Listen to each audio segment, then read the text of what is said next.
Hi, Brock VandenBerg, president of TaliMar Financial and fund manager for TaliMar Income Fund I. Today, I wanted to share a little story, actually a conversation that I had with a potential investor and kind of give you my thoughts and insights in the conversation.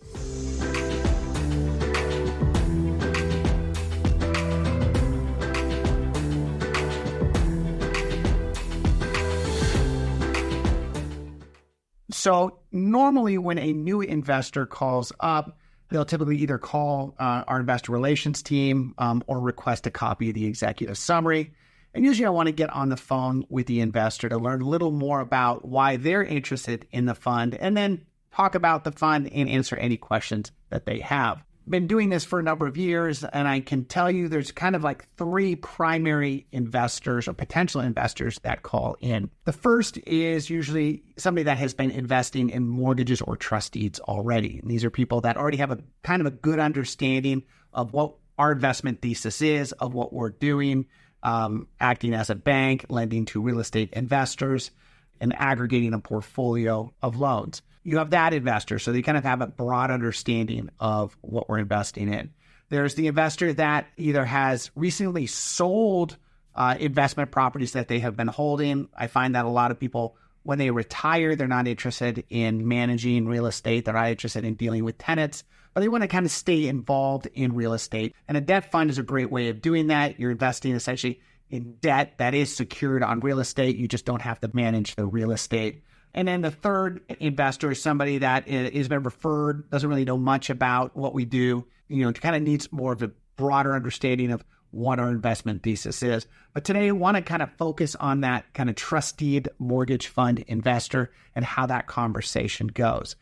Because they did bring up a really good point. First, they were investing in trust deeds for almost 5 years now and had actually some success, talked about some of the trust deeds that had gone bad, took a little bit out of their time, but really didn't lose money on those deals. It's just, it took time for them to not only identify trust deeds that they invest in, following up with the right brokers, providing the right deals that made them most comfortable. And kind of when I highlighted the fact that we have a lot of kind of trust deed investors that have kind of made a transition from investing in trust deeds to the mortgage fund, they completely understood. And their response was, hey, Brock, it does take a lot of time to manage a portfolio of trust deeds. And I like the investment, just the amount of time and effort it takes to manage it, just too much, especially if I'm traveling or doing things, especially if I'm retired. So when I talk to trustee investors, that's probably the number one reason why they invest. Number two, I like to highlight this is as a mortgage fund, we have access to higher level trust deed investments. These are because either number one, you get more higher level mortgage brokers that are bringing deals to us. As a direct lender, they just feel most comfortable with a lender that can fund their transaction quickly, that they can provide immediate pricing and loan structure. So, they're looking for an easy and more absolute way to ensure that their loans are getting funded. So that's why a lot of higher level mortgage brokers will bring loans to a mortgage fund. And that's why we have access to those loans. And the other reason why is that we just have the ability to do larger loans. And why that's important, obviously, you don't want to get too large of loans or too much exposure to any one loan.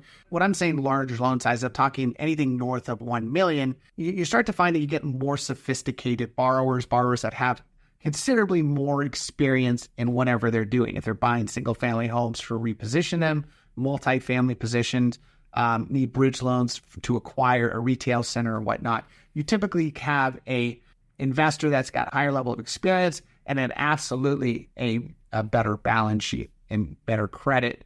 And so that also is one of the value adds as a fund, and you'll be able to aggregate capital.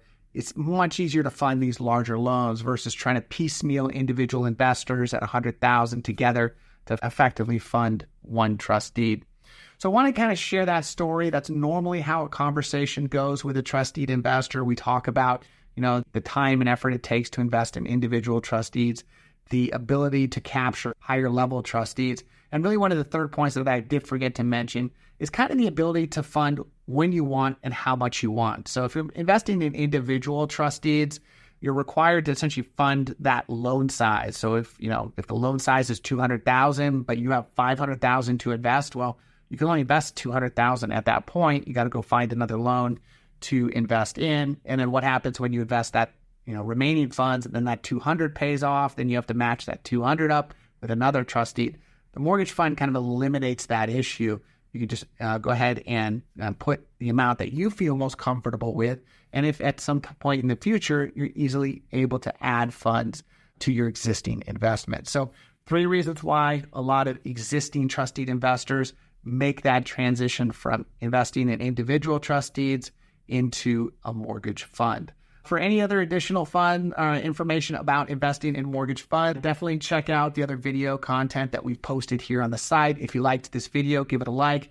Don't forget to subscribe to our channel. And if you're interested in learning more about our mortgage fund, please reach out to my investor relations team, or please reach out to me. Thanks for watching and thanks for listening, and look forward to hearing from you.